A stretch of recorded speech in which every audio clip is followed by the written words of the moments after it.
Assalamualaikum warahmatullahi wabarakatuh. Sebelumnya perkenalkan, nama saya Rosi Indriani. Pada kesempatan kali ini, saya akan sedikit mempresentasikan materi dari beberapa sesi, mulai dari sesi 1 sampai sesi 6. Untuk itu kita langsung saja ke materi yang akan dibahas, yaitu mengenai pengertian dan ruang lingkup agama Islam. Apa sih agama Islam itu? Agama Islam secara bahasa dapat diartikan sebagai taat atau berserah diri.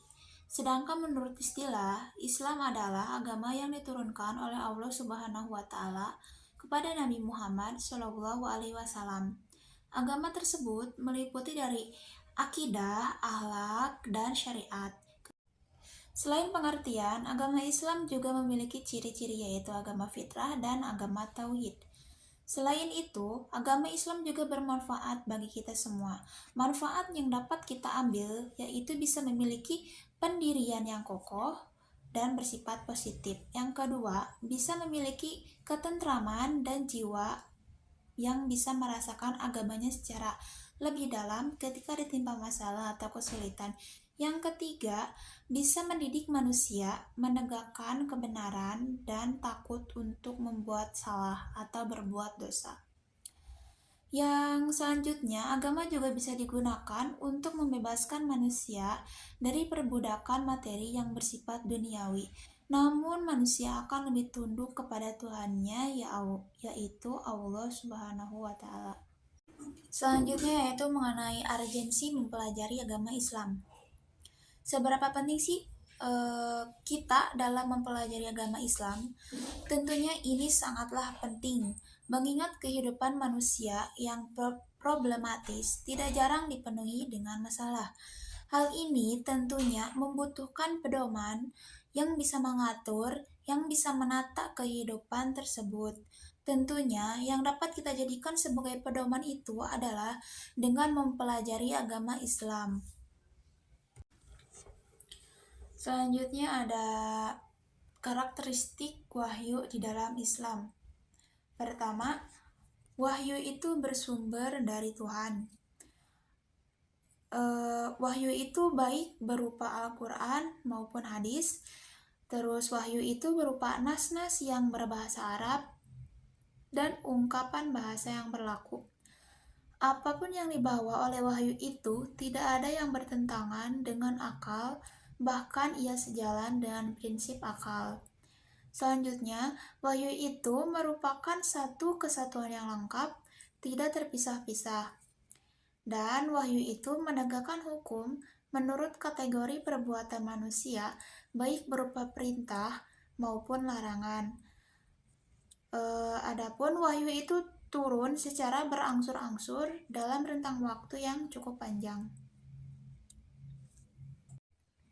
Untuk sesi berikutnya yaitu materi tentang sumber ajaran agama Islam.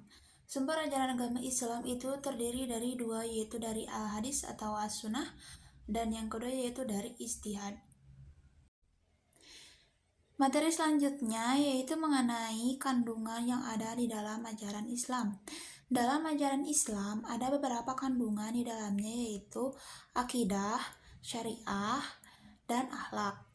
Akidah itu apa sih artinya? Akidah jika diartikan dalam bahasa adalah ikatan. Sedangkan menurut istilah, akidah itu adalah keyakinan hati atas sesuatu yang terdapat di dalam rukun iman, yaitu keyakinan kepada Allah Subhanahu wa taala, malaikatnya, kepercayaan terhadap kitab-kitabnya, percaya terhadap rasul-rasulnya, iman kepada hari akhir, serta takdir baik dan takdir yang buruk. Ada yang harus diketahui dalam akidah. Akidah itu sebetulnya memiliki dua prinsip, yaitu tauhid dan taat kepada Allah Subhanahu wa taala. Kandungan yang kedua yaitu syariah.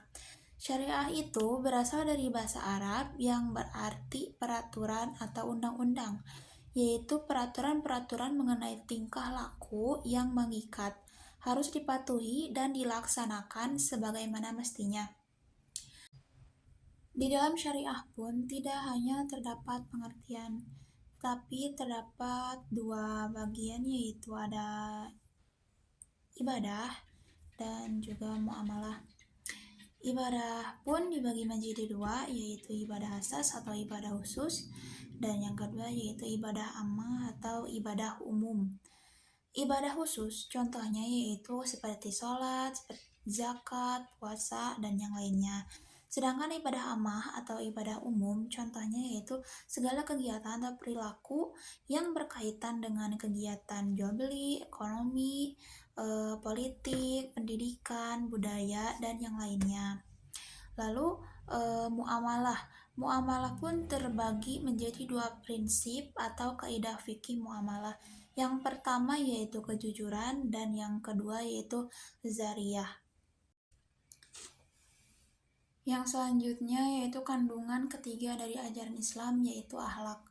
Akhlak itu berasal dari kata khulukun yang berarti budi pekerti, perangai, tingkah laku atau tabiat. Sedangkan secara istilah, akhlak adalah tabiat atau sifat seorang, yakni keadaan jiwa yang telah terlatih sehingga dalam jiwa tersebut benar-benar telah melekat sifat-sifat yang melahirkan perbuatan dengan mudah dan spontan tanpa pikirkan di angan-angan lagi. Di dalam Islam, akhlak itu dibagi menjadi dua, yaitu ada akhlak mahmudah dan yang kedua adalah akhlak mazmumah.